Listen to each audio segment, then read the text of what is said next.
This strategy allows you to generate losses to offset your W-2 income to potentially eliminate owing the IRS any money. Let's look at a real-life example of my friend Daniel. He's a W-2 employee that makes $300,000.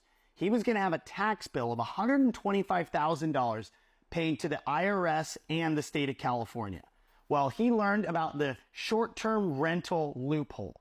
What he did was, rather than pay this to the IRS, he went out and bought a $650,000 Airbnb, putting down 20%, which was $130,000, or only $5,000 more than he has to pay the IRS.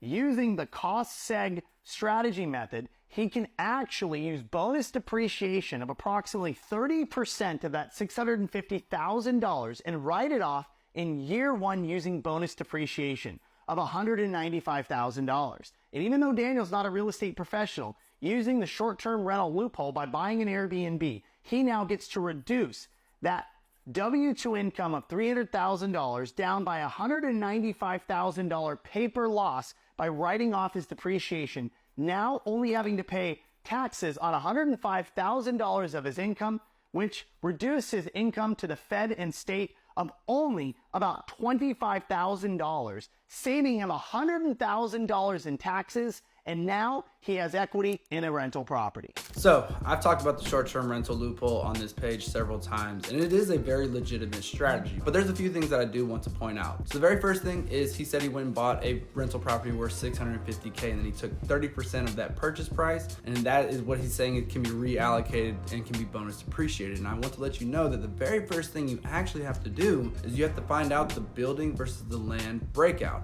If you buy a building for $650,000, that full amount cannot actually be depreciated because some of that purchase price is going to be allocated towards the land and some will be allocated towards the building. Only the building can actually be depreciated. And that land to building ratio can really vary depending on where your property is. For example, if you have a property on the coast, let's just say California or maybe even Florida, a lot more of your purchase price will go towards the land versus the building as opposed to a property that's maybe more inland. Let's think like maybe Indianapolis or maybe even Kansas City, where more of the purchase price will go towards the building versus the actual land.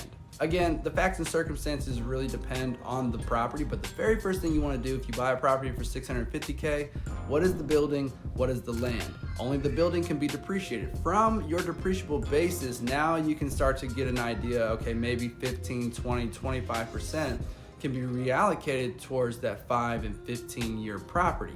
And only the 5 and 15 year property would qualify for bonus depreciation with a rental property.